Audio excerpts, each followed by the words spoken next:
बातमी आहे लाडकी बहिणी संदर्भातली, कारण लाडकी बहीण योजनेमुळे राज्यातल्या विकास कामांत दोडकी होऊ लागल्याचं समोर येत आहे। नेमक्या किती हजार कोटींची कामं अडली आहेत आणि यामुळे कोणी काम बंद आंदोलनाचा इशारा दिलाय, जाणून घेऊ। लाडकीमुळे विकास कामं अडकली, कंत्राटदारांचे 89,000 कोटी थकले, अनेक विभागांमध्ये कोट्यवधींची थकबाकी। विधानसभा निवडणुकीत महायुती सरकारसाठी गेम चेंजर ठरलेली मुख्यमंत्री लाडकी बहीण योजना सरकारला डोईजड झाली आहे, कारण राज्याच्या तिजोरीवर दरवर्षी 45,000 कोटींचा बोजा पडलाय। या योजनेचा खर्च राज्याच्या महसुलाच्या तब्बल 15% आसपास आहे, त्यामुळे इतर विभागांच्या विकास कामांवर त्याचा परिणाम झालाय। राज्यात विकास कामांची कोट्यवधीची बिलं थकली आहेत। 4 लाख कंत्राटदार अडचणीत आलेत। 4 जुलै 2024 पासून विविध विभागातील तब्बल 89,000 कोटी रुपये बिलापोटी थकले आहेत। ग्राफिक्सच्या माध्यमातून पाहूयात कोणत्या विभागात किती थकबाकी आहे। सार्वजनिक बांधकाम विभागात 46,000 कोटी रुपयांची थकबाकी आहे। जलजीवन विभागात 18,000 कोटी, जलसंधारण विभागात 19,700 कोटी, ग्रामविकास विभागात 8,600 कोटी, तर नगर विकास विभागात 1,700 कोटी रुपयांची थकबाकी आहे। दरम्यान बिलं थकल्यामुळे कंत्राटदार संघटनांनी 5 फेब्रुवारी पासून काम बंदचा इशारा दिलाय। गेल्या 8 महिन्यापासून ह्या कुठल्याच विभागाचा निधी उपलब्ध होत नसल्यामुळे जवळपास राज्यातील 3.5 ते 4 कोटी लोकांचा रोजगार या शासनाच्या निधी न येणाऱ्या अवस्थेमुळे बंद पडलेला आहे। माझी शासनाला विनंती आहे की ह्या सर्व गोष्टीमध्ये तातडीने लक्ष घालावे, अन्यथा नाईलाजास्तव संघटनेस 5 फेब्रुवारीच्या पुढे एक मोठा निर्णय घेणं क्रमप्राप्त आहे। लाडकी बहीण योजनेमुळे बिलं थकल्याची वस्तुस्थिती सत्ताधाऱ्यांनी नाकारलेली नाही। हा संकटाचा बॅड पॅच आहे, पण योजना थांबवता येणार नाही, असं मंत्री संजय शिरसाट यांनी सांगितलंय। माझी लाडकी बहीण योजना असेल किंवा इतर योजना आहेत, त्याला निश्चितच जवळपास 60,000 कोटी रुपयाचा एक लोड सरकारवर आलेला आहे आणि त्या मधल्या काळामध्ये कंत्राटदारांनी जे काही कामं केलेली आहेत त्यांची बिलं थकलेली आहेत हे नाकारता येत नाही, परंतु त्याच्यामुळे काम बंद होईल अशी कोणतीही परिस्थिती नाही। प्रत्येकाला आता बिलाचं वाटप सुद्धा करता येत आहे, करतायत सरकार। लाडक्या बहिणींमुळे त्यामुळे बजेटवर ताण येणार ही वस्तुस्थिती कोणालाही नाकारता येणार नाही, परंतु त्याच्यामध्ये सरकार सक्षम आहे। ज्यांनी कामं केले त्या कामगारांचे कंत्राटदारांची बिलं काढणं ही सरकारची नैतिक जबाबदारी आहे आणि त्याच्यामुळे निश्चितच या ठिकाणी सरकार त्यांची बिलं देण्यासंदर्भात सकारात्मक मार्ग काढेल। स्टेट बँक ऑफ इंडियानंही काही दिवसांपूर्वी एका अहवालातून लाडकी योजनेचा परिणाम बजेटवर होणार असल्याचा इशारा दिलाय। महाराष्ट्र शासनाच्या तिजोरीत खडखडाट आहे, त्यामुळे लाडकी योजना सुरू ठेवताना महायुतीची कसरत होतीये। अशा स्थितीत आता वाढीव 2100 रुपयांचा हप्ता कसा देणार आणि विकास कामं कशी पूर्ण करणार याकडेच राज्याचं लक्ष लागलंय। ब्युरो रिपोर्ट, साम टीव्ही न्यूज।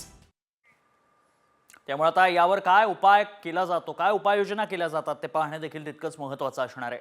वळूयात पुढच्या बातमीकडे। राज्यातील जवळपास अर्धा लाख म्हणजेच साधारणतः 50,000हून जास्त शिक्षक पगारवाढीच्या प्रतीक्षेत आहेत। आर्थिक वर्ष संपायला 2 महिने शिल्लक आहेत, मात्र तरीही वाढीव टप्पा अनुदान रखडलंय। चालू आर्थिक वर्षाचं 1100 कोटींचं अनुदान न मिळाल्यानं 50,000पेक्षा जास्त शिक्षक पगारवाढीच्या प्रतीक्षेत आहेत। सेवक संच नसल्यानं आणि सरकारच्या तिजोरीत खडखडाट असल्यानं शिक्षण खात्यानं निधीसाठी प्रस्तावच पाठवण्यात आला नसल्याची धक्कादायक बाब समोर आणली आहे। ग्राफिक्सच्या माध्यमातून समजून घेऊयात वाढीव अनुदानास पात्र शाळा किती आहेत, तर 3,427 शाळा आणि शिक्षक पगार वाढीविनाच काम करतायत। टप्पा अनुदानाची प्रतीक्षा आहे ती 15,571 तुकड्या।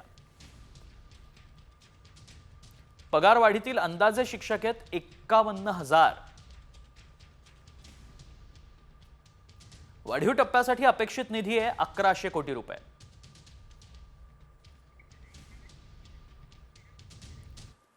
प्रश्न हाच आहे की हा वाढीव निधी आणायचा कुठून।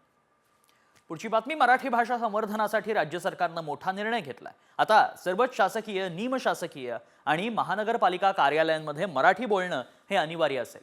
तसंच मराठी भाषेत बोलण्यासाठी कार्यालयांमध्ये फलक देखील लावावे लागणार आहेत, तर मराठी भाषेत बोलण्यास नकार देणाऱ्यांवर शिस्तभंगाची कारवाई केली जाईल.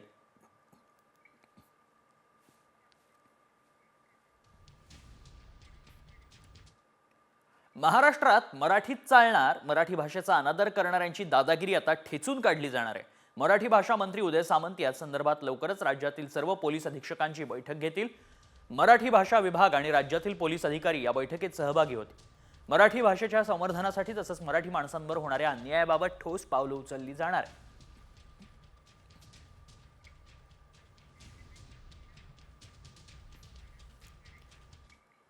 राज्यात अनेक शहरांमध्ये मराठी भाषा न बोलण्यावरून खरं तर अनेक वाद उफाळले. मात्र यापुढे मराठी भाषेचा अनादर करणाऱ्यांची दादागिरी चालणार नाही असा इशाराच उदय सामंतांनी दिलाय.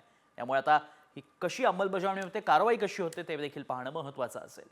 बातमी आता मुंबईकरांसाठी पाहूयात. 2 लोकलमधील वेळ आता कमी करण्याचा विचार असल्याचं केंद्रीय रेल्वे मंत्री अश्विनी वैष्णवांनी सांगितलंय.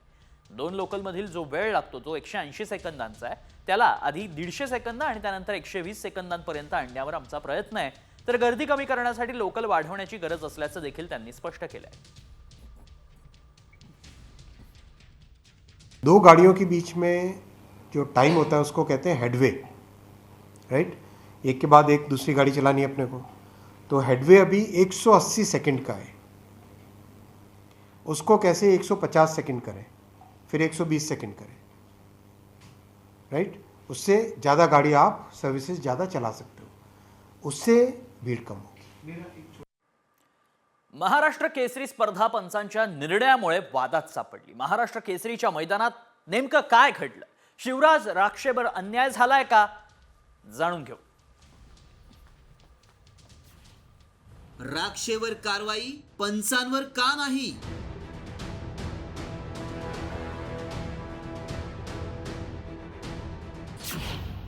महाराष्ट्र केसरीत मॅच फिक्सिंग.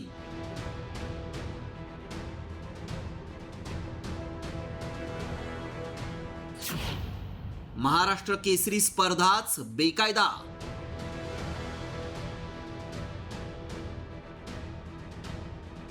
त्या पंचाला गोळ्या घातल्या पाहिजेत असं माझं स्पष्ट मत आहे. ऐकलत? हा संताप आहे डबल महाराष्ट्र केसरी आणि ठाकरे गटाचे नेते चंद्रहार पाटलांचा. महाराष्ट्र केसरी स्पर्धेत पंचांनी एकतर्फी निर्णय घेत शिवराज राक्षेला पराभूत ठरवल्यानं संतापलेल्या राक्षेनं पंचांना लाथ मारली होती. त्यानंतर राक्षेला 3 वर्षांसाठी निलंबित करण्यात आलं. तर शिवीगाळ करणाऱ्या आणि चुकीचा निर्णय देणाऱ्या पंचांवर कारवाई करण्याची मागणी राक्षेनं केली आहे. दुसरीकडे ठाकरे गटाचे नेते चंद्रहार पाटलांनी पंचांना गोळ्या घालायला हव्या अशी संतप्त प्रतिक्रिया दिली आहे. पंचांनी आधी डिक्लेअर तिथं करायचं होतं, व्हिडिओ दाखवून की बाबा व्हिडिओ बघून मग कुस्तीचा निर्णय घ्यायचा होता. मग तुम्ही आधीच निर्णय दिला नंतर तुम्ही चूक दाखवताय. माझं एवढंच मत आहे की तुम्ही जशी माझ्यावर निलंबनाची कारवाई केलीत ना, तशीच पंचांवर पण काहीतरी आक्षेप तुम्ही घेतला पाहिजे. शिवराजनं खरं असल्या आज त्याच्यावर जो अन्याय झालाय त्या पंचाला गोळ्या घातल्या पाहिजेत असं माझं स्पष्ट मत आहे. त्या व्यक्तीला शिक्षा झाली पाहिजे. अशा पद्धतीने जर विचार केला तर येणाऱ्या काळामध्ये होणाऱ्या घटना सगळ्या थांबतील अन्यायाच्या. अहिल्यानगरमध्ये भरलेल्या महाराष्ट्र केसरी स्पर्धेत शिवराज राक्षे विरुद्ध पृथ्वीराज मोहोळ या तुल्यबळ मल्लांमध्ये सेमीफायनल लढत झाली. मात्र आखाड्यात नेमकं काय घडलं पाहूयात. महाराष्ट्र केसरी स्पर्धेत मोहोळ विरुद्ध राक्षे आमने सामने होते. 44व्या सेकंदाला मोहोळनं राक्षेवर मानेची ढाक डाव टाकला. ढाक डावानं राक्षे खाली पडला आणि 48व्या सेकंदाला मोहोळला विजयी घोषित केलं. आंतरराष्ट्रीय नियमानुसार दोन्ही खांदे न टेकल्यानं राक्षेचा निकालावर आक्षेप होता. पंचांनी आक्षेप फेटाळला आणि राक्षेनं पंचांना लाथ मारली. आपल्यावर अन्याय झाल्याच्या भावनेतून राक्षेनं पंचांना लाथ मारल्यामुळं त्याला 3 वर्षांसाठी निलंबित करण्यात आलं. मात्र राक्षेच्या निलंबनाचा निषेध करत आंतरराष्ट्रीय कुस्तीपटू काका पवारांनी थेट महाराष्ट्र केसरी स्पर्धा आणि त्यातील सर्टिफिकेट बेकायदेशीर असल्याचा दावा केलाय. पंचावर पण बंदी टाकली पाहिजे ना, त्यालाही कळायला पाहिजे ना की मी काय केली चूक आणि काय नाही. तुम्ही एकाच बघून एकाला टाकणार का बंदी? भाऊ त्याला राग अनावर झाला नसेल त्या टायमाला की तुम्ही दाखवत नाही म्हटल्यानंतर त्याला राग आगार म्हणजे साहजिक असतं कोणाचं. महाराष्ट्र केसरी स्पर्धा ही मानाची कुस्ती मानली जाते. या स्पर्धेवरही मॅच फिक्सिंगचा आरोप होतोय. पंचांच्या चुकीच्या निर्णयामुळे केवळ राक्षेवर अन्याय झाला नाही तर इतर मल्लांचंही मानसिक खच्चीकरण होण्याची शक्यता आहे. तसंच या पक्षपातामुळे महाराष्ट्र केसरी स्पर्धा बदनाम होत असून या स्पर्धेचं पावित्र्य राखण्यासाठी सर्व दोषींवर कारवाई होण्याची गरज आहे. ब्युरो रिपोर्ट, साम टीव्ही न्यूज.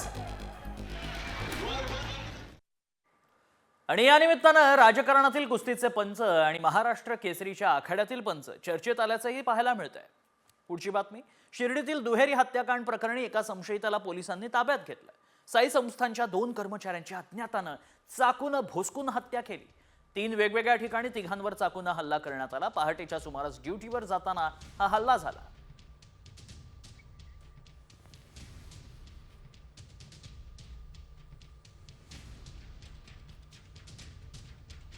माझ्या भावावर हल्ला झाला.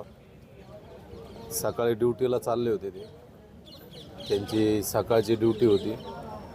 ते घरून निघाले, त्यांच्यावर प्राणघातक हमला झाला. ते डॉक्टरनं आधी काही सांगितलं नाही आम्हाला. ते आमचं म्हणणं एक असं आहे का, आमची विनंती प्रशासनाला, तर माझ्या भावावर जसा हल्ला झाला तर त्या लोकांना फाशीची शिक्षा झाली पाहिजे.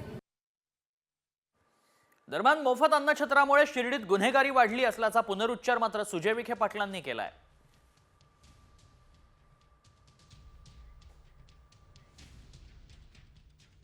जे मोफत अन्नछत्र यामुळे वाढती गुन्हेगारी आणि यामुळे हे जे बाहेरचे लोक आलेले असावेत रोजगाराच्या माध्यमातून किंवा या सगळ्या प्रक्रियेच्या माध्यमातून जे शिर्डी मोफत करून ठेवलेली आहे त्याच्या माध्यमातून आजचा हा दिवस यावा ही दुर्दैवी बाब आहे. आणि ही आमची मागणी आज त्या ठिकाणी कदाचित महाराष्ट्राला कळेल की आम्ही जे बोललो होतो ते कोणत्या उद्देशाने बोललो होतो.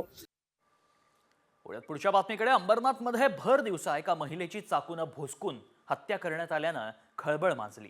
या प्रकरणी पोलिसांनी राहुल भिंगारकर या आरोपीला अटक केली आहे. मृत महिलेनं आरोपी राहुलला 2.5 लाख रुपये उसने दिले होते. मात्र ते पैसे तो परत करू शकत नसल्यानं महिलेनं माझ्याशी लग्न कर किंवा माझे पैसे परत कर असा तगादा लावला होता.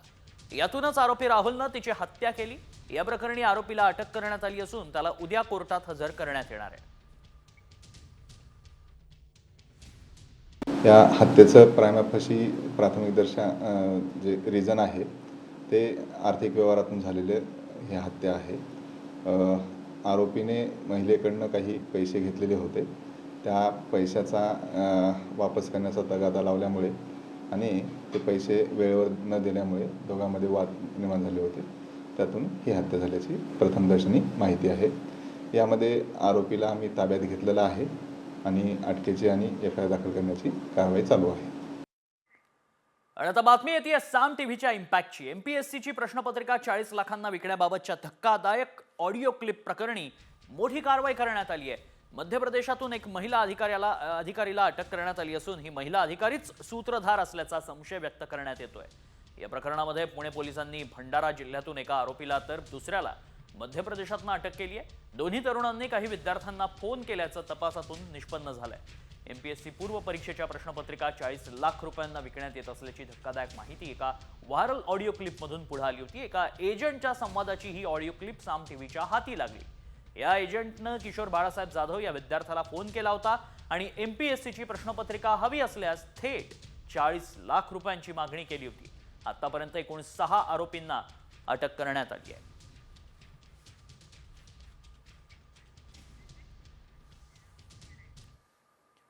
पुढच्या बातमीकडे, कर्नाटक सरकारनं सन्मानानं मरण्याचा अधिकार लागू केलाय. सुप्रीम कोर्टाच्या निर्णयाची कर्नाटक सरकारनं अंमलबजावणी करणारे ज्यांना बरं होण्याची आशाच नाहीये किंवा ज्यांच्यावर जीवनरक्षक उपचार सुरू ठेवायचे आहेत त्या रुग्णांना हा अधिकार देण्यात आलाय.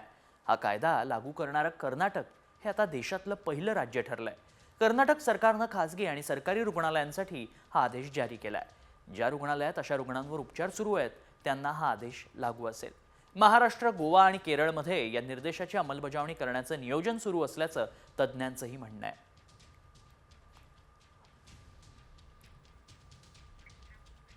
हा कायदा काय पाहूया. एखाद्याला आयुष्याच्या शेवटी सन्मानानं उपचार चालू ठेवायचे की नाही हे ठरवण्याचा अधिकार. गंभीर आणि असाध्य आजारानं त्रस्त आणि जीवरक्षक उपचार सुरू असलेल्यांना सुविधा. आरोग्य अधिकारी, न्यूरोसर्जन, सर्जन, भूलतज्ञांच्या समितीची नेमणूक करतील. तज्ज्ञ समितीच्या निर्णयानंतरच रुग्णाला सन्मानानं मरण्याचा अधिकार मिळेल. महाराष्ट्र, गोवा आणि केरळमध्येही असाच कायदा करण्याचं नियोजन आहे.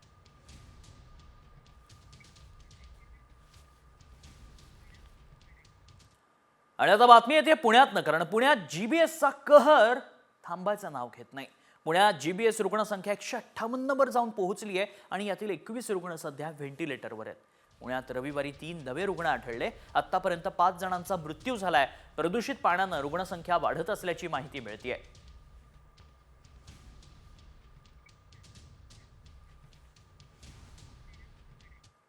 आणि आता बातमी सगळ्यांची चिंता वाढवणारी बातमी, कारण जीबी सिंड्रोम कशानं होतोय याचं संशोधन करण्यासाठी आता पोल्ट्री फार्म, माती पक्ष्यांचेही सॅम्पल्स घेतले जात आहेत. पाण्यास हात, आता मांस, मातीचं संशोधन केलं जातं. सॅम्पलचा अहवाल 2 दिवसात येतोय. मात्र आता रुग्णसंख्या वाढू लागल्यानं टेन्शनही वाढतंय. त्यामुळे वेळीच कारण शोधून त्यावर उपाययोजना करण्यासाठी जोरदार प्रयत्न केले जात आहेत. पक्षी, पोल्ट्री फार्म, मातीचे सॅम्पल्स घेऊन नेमका का आजार वाढतोय याबाबत संशोधन करण्यात येत असल्याची माहिती आरोग्य उपसंचालक डॉक्टर राधाकिसन पवार यांनी दिली आहे.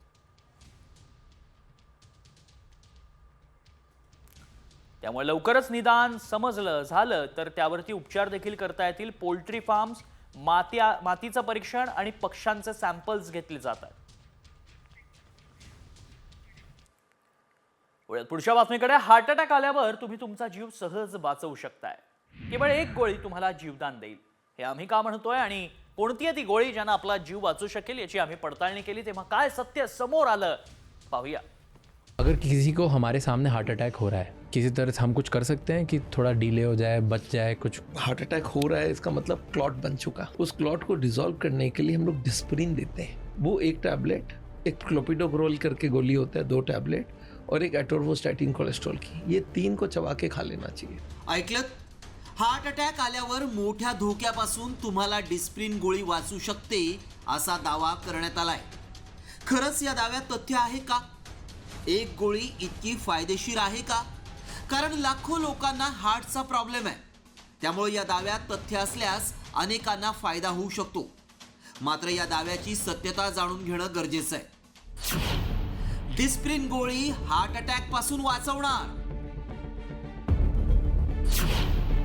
3 रुपयांची गोळी वाचवेल तुमचा जीव.